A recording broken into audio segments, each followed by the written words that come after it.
السلام عليكم ورحمة الله وبركاته. أسعد الله أوقاتكم كل خير. اذكروا الله وصلوا على النبي عليه أفضل الصلاة وأتم التسليم. هذا واحد من أهل الحساء، الله منعم عليه وتاجر، وكان من ضمن النشاط التجاري اللي عنده تجارة العود اللي هو الطيب. الرجل كان يسافر دائما لأندونيسيا ويجيب بضاعته من هناك. عمره تقريبا حدود 67 سنة أو 66 سنة. أراد الله أن زوجته تمرض، وكان مرضها قوي جدا ومتعب، فكانت منومة في المستشفى أو كانت طريحة الفراش. عياله بارين فيه وبناته وقايمين بأموره، ولا قاصر من الأمور عليه شيء، ولكن مهما كانت دائما الظروف والأمور الرجل يحتاج إلى زوجته. فيه أمور ما يفهمها إلا الزوجة. العيال أغفلوا الجانب هذا. يوم جاء ذاك اليوم سافر الرجال في رحلة لأندونيسيا علشان كان بيجيب له عود، وراح لأحد القرى في أحد المدن اللي مشهورة بزراعة أشجار العود. طبعا معلومة، أشجار العود تزرع لمدة 50 إلى 60 إلى 70 سنة، يعني سنوات طويلة، فيزرعها الجد لولده والحفيدة وهكذا لين تمشي النشاط هذا معاهم إلى ما لا نهاية. نقى الرجال الشجر اللي هو يبيه فئات، درجة أولى ودرجة ثانية ودرجة ثالثة، فاختار الشيء اللي هو يبيه. وأهل القرى هذولي هم نفسهم اللي يقصون ويقطعون ينظفون يضبطون كل شيء. أثناء ما كان قاعد يشرف على الأمور هذه بنفسه ويشوف، لفت نظره في نفس الغابة هذه اللي مزروع الشجر فيها حرمة جالسة تصلي.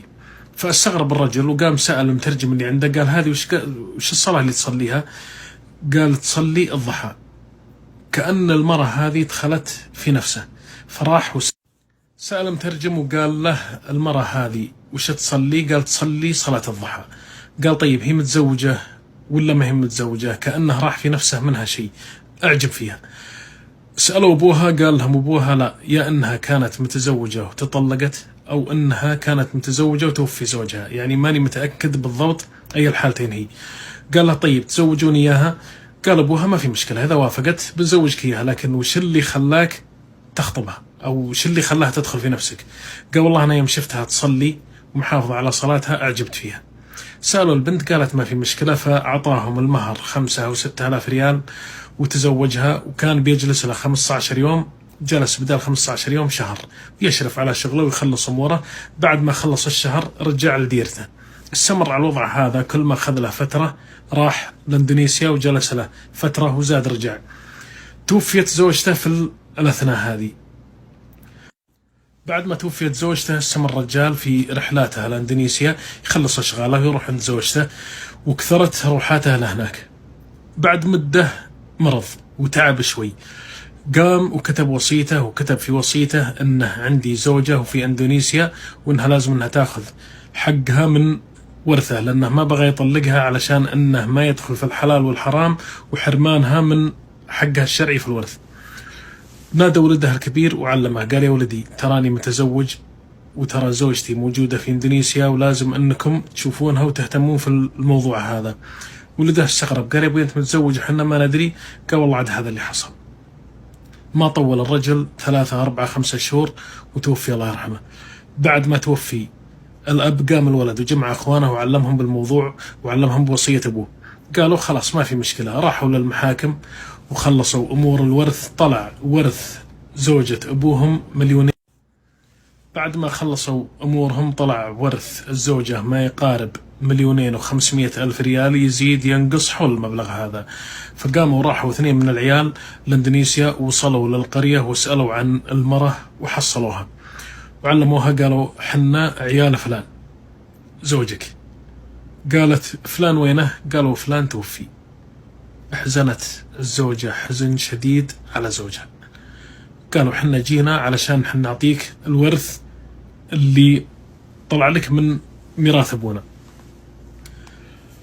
عطوها ورثها وخذوا أرقام تلفوناتها وعطوها أرقامهم، وقالوا خلاص لو احتجتي أي حاجة دقي علينا وبإذن الله اللي تبينه يجيك. مشوا ورجعوا لديرتهم. يوم قعدوا لهم تقريبا 2 أو 3 سنوات، أحد العيال راح لاندونيسيا وقال خلني أمر أسلم على زوجة أبوي وأشوف وش الدنيا بها وش أخبارها وش علومها.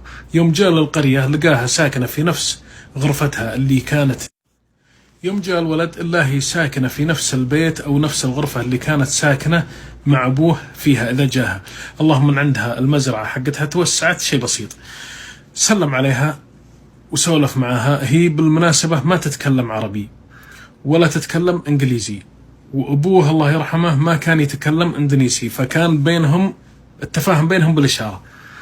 قال لها أنت ما شريتي لك بيت عمارة طلعتي لحد المدن يعني غيرتي حياتك شوي؟ قالت لا، أنا جلست هنا عند أبوي وربعي وجماعتي أفضل لي، مرتاحة الحمد لله هنا. قال لها طيب وش صار معك؟ شو الدنيا بك؟ الفلوس اللي خدتيها وش سويتي فيها؟ من باب السؤال يعني. قالت له الفلوس، طبعا يترجم لها مترجم، قالت الفلوس راحت في دربها.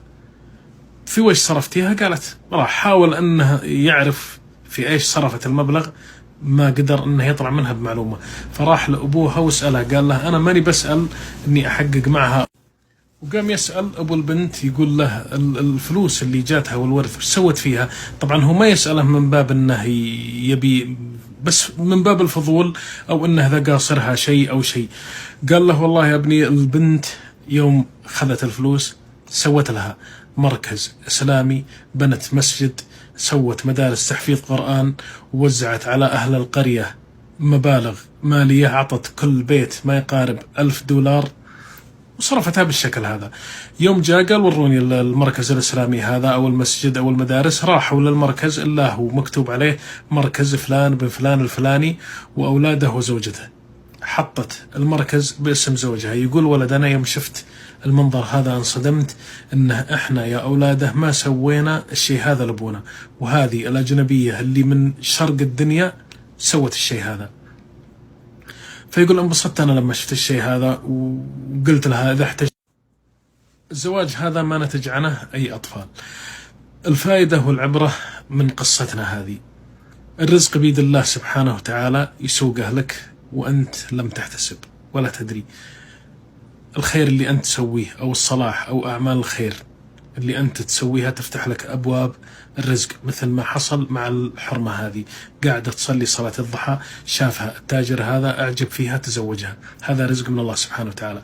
وفاء الزوج لزوجته ما حرمها من ميراثه، وفاء الزوجة بعد ما مات الزوج وتصرفها في أموالها، بالرغم من أنها حقها، يعني كان بإمكانها أنها تروح تسكن في أحد المدن وتعيش حياة باذخة جدا، يعني 2.5 مليون بعملة إندونيسيا تساوي شيء كثير، ممكن تسوي لك تجارة وتسوي لك أمور ما تتوقعها. وفاء الأبناء لوالدهم، وفاء الأبناء حتى في زيارة زوجة أبوهم فيما بعد، يعني مثل ما حصل من ولد هذا اللي راح لإندونيسيا على أساس أنه يسلم على زوجة أبوه، وهذا من عظيم البر. الفوائد كثيرة جدا في القصة هذه، أتمنى أنكم استفدتوا منها. اكتبوا لي كالمعتاد انطباعكم والفائدة اللي أنتم استفدتوها، ونلقاكم بإذن الله تعالى في سالفة وموضوع جديد. تصبحون على خير وفي أمان الله.